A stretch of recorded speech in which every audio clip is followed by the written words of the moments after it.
Sim! Eu sou o professor Bairros e no tutorial de hoje nós vamos ver Análise AC, Circuito RLC Ressonante Série. Hoje vamos começar a ver os circuitos ressonantes, um tema muito importante com muitas aplicações práticas, como aquecimento por indução, fontes ressonantes, filtros, circuitos sintonizados, etc. Hoje eu vou mostrar a ressonância série. Vamos lá? O circuito é mostrado na figura. Mas é o mesmo do tutorial passado? Sim, é a mesma configuração, mas os valores dos componentes são diferentes. E essa será a chave para entender esse circuito. Mas já vou adiantando, se você vem seguir no canal do Professor Bairros, vai ser muito fácil. Vamos analisar esse circuito? Determine as tensões de corrente no circuito da figura. Por onde começamos? Isso mesmo! Passando para o plano das impedâncias, calculando as reatâncias. A reatância indutiva é igual a 2πfL. Substituindo os valores, isso dá 222,9 ohm. Observe bem, a frequência é 60 Hz. Está escrito lá na fonte de tensão V1. A reatância capacitiva é igual a 1 sobre 2πfC. Substituindo os valores, isso dá 222,9 ohm. Vou atualizar o diagrama escrevendo as impedâncias. Mais J 222,9 ohm no indutor e menos J 222,9 ohm no capacitor. Agora vou calcular a impedância equivalente. Você já sabe que é muito simples, é só somar todas as impedâncias.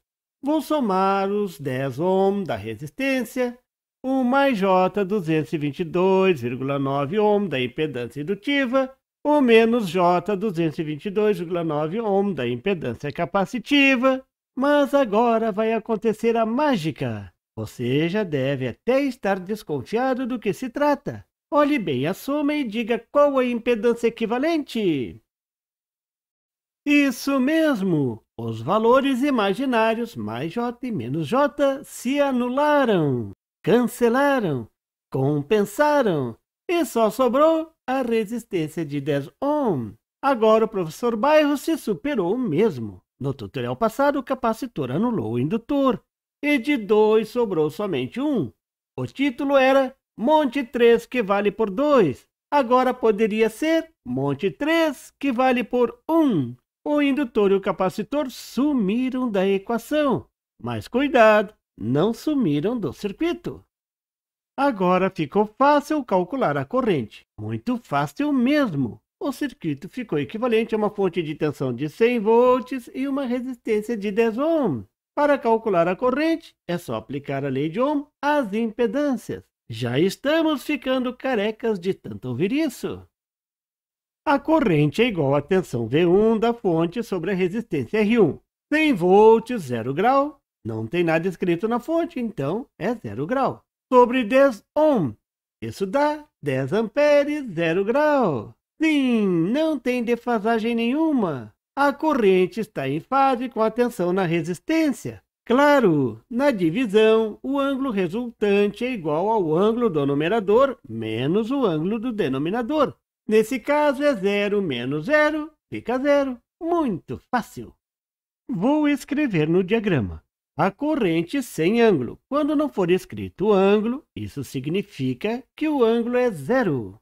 Agora fica fácil calcular as tensões. O que eu devo fazer? Isso mesmo.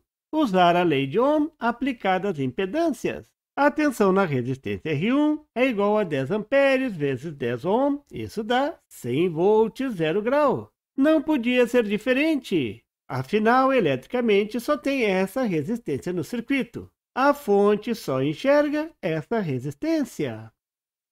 Agora, a tensão no indutor.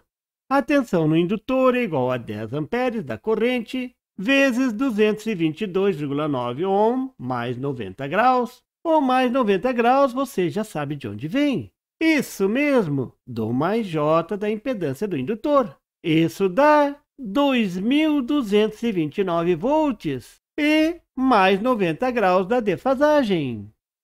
Agora a tensão no capacitor. A tensão no capacitor é igual a 10 amperes da corrente, vezes 222,9 ohm, menos 90 graus. O menos 90 graus você já sabe de onde vem. Isso mesmo, do menos J da impedância do capacitor. Isso dá 2.229 volts e menos 90 graus de defasagem. Vou escrever essas tensões no diagrama. A tensão na resistência é 100 volts. A tensão no indutor é 2.229 volts. E a tensão no capacitor é de 2.229 volts. São essas as tensões que você poderá medir no voltímetro AC. Mas espere um pouco. Não meça ainda, senão vai queimar o seu instrumento e você vai botar a culpa no professor Bairros. Não pode medir porque as tensões no indutor e no capacitor são muito altas. Que absurdo é esse? Como isso pode acontecer?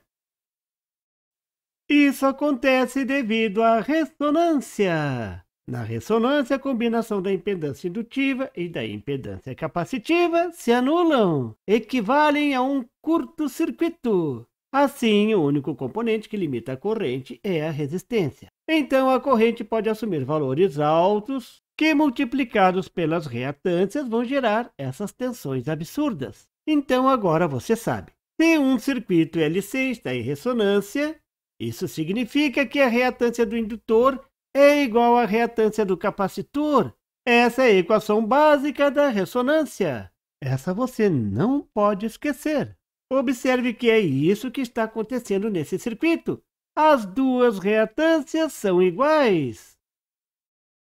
Note que basta alterar um pouco o valor do indutor ou do capacitor para que o circuito saia da ressonância e a soma das duas reatâncias não seja mais zero e a corrente vai diminuir.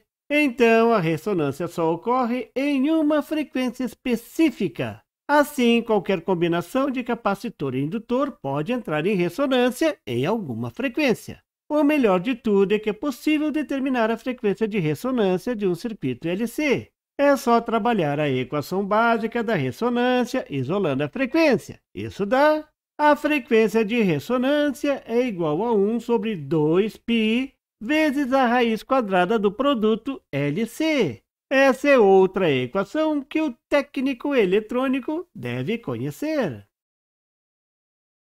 Agora que você já sabe o que é ressonância série, vou mostrar algumas aplicações. A primeira é em filtros. Veja o circuito da figura. Note que a tensão de saída VO é tomada em paralelo com o circuito LC. Assim, se a frequência da fonte de entrada V1 for variando, vai existir uma frequência onde o circuito LC entre em ressonância e a tensão é zero. O circuito LC se comporta como um curto-circuito. Passando esse ponto, a tensão volta a aparecer na saída. Isso não é fantástico? O circuito filtra, não deixando passar uma frequência específica.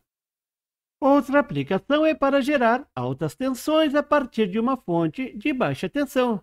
Esse é exatamente o exemplo do circuito deste tutorial. Uma fonte de 100 volts gerou uma tensão de 2.229 volts. Você pode usar essa tensão elevada para várias aplicações. Por exemplo, gerar ozônio. É só colocar uma haste na ponta da bobina e ela vai ionizar o ar ao seu redor. Você pode colocar uma lâmpada fluorescente em paralelo com a bobina. A alta tensão gerada vai disparar a lâmpada que passa a brilhar. Esse indutor tem um nome, é o reator, quem diria, não é mesmo? Outra aplicação é para teste de capacitores. Você pode gerar altas tensões sobre o capacitor a partir de uma fonte de baixa tensão. Esse tipo de aparelho é chamado de fonte ressonante e é muito comum nas fábricas de capacitores. Em breve eu vou mostrar mais detalhes desse tipo de aparelho, já que eu fiz muitos deles na minha vida. Você viu neste tutorial o que é ressonância série, que o circuito LC se comporta como um curto-circuito e a corrente só é limitada pela resistência. Isso pode gerar altas tensões no indutor e no capacitor. Existem mais alguns pontos que serão tratados em outros tutoriais, como por exemplo a questão da potência, que é muito interessante. Se existe a ressonância série, será que existe a ressonância paralela? Isso veremos no próximo tutorial. Aguarde! E por favor, se você não é inscrito, se inscreva e marque o sininho para receber as notificações do canal. E não esqueça de deixar aquele like e compartilhar para dar uma força ao canal do Professor Bairros. E não tem site? Tem sim! É www.bairrospd.com. Lá você encontra o PDF e tutoriais sobre esse e outros assuntos da eletrônica. E fique atento ao canal do Professor Bairros para mais tutoriais sobre eletrônica. Até lá!